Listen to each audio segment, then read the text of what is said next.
તમારી પર્સનલ ઓળખાણ નહીં યુટ્યુબમાં મૂકતા હોય છે એટલે હા. સાંભળો મારી વાત. હા બોલો. તમને મેં વોટ્સએપમાં જવાબ આપ્યો હતો કે બે નકલ એક જ છે.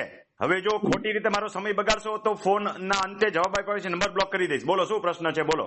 તમારે શું છે? તમારો જવાબ ખરેખર કઈ પ્રશ્ન છે જ નહીં. બોલો શું પ્રશ્ન છે?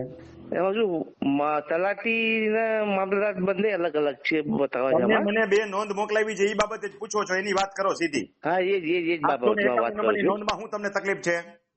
એમાં છે ને અમને નામ કમી કરવાની જે લખી હતી 1285. હા બરાબર. નહીં, તમે નોંધ મને બે મોકલી છે 791 વાળી, બે 791 છે.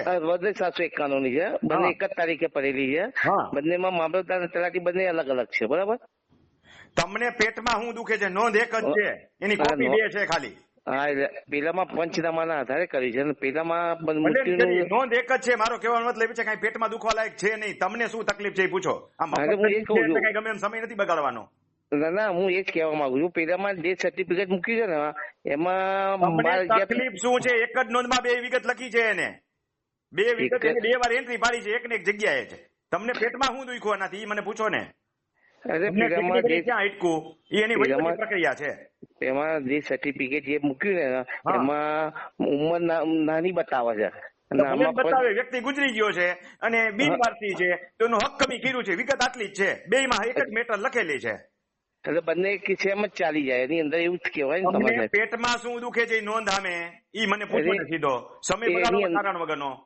કોર્ટમાં કેસ ચાલે છે ને એટલે એ સાબિત કરવાની હતી આ પ્રમાણેની નોંધ. એના માટે મેં તમને પૂછ્યું. કોર્ટમાં શું સાબિત કરવું છે?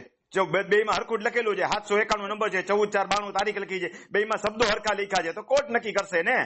હા એટલે એમાં જન્મ મૃત્યુની જે ડેટ બતાવી છે ને એમને જન્મ ડેથ સર્ટિફિકેટ મૂકી ને એમાં છે ને 12-14 વર્ષની ઉંમર બતાવી છે. ખાલી ટેકનિકલ ભૂલ છે ઈ.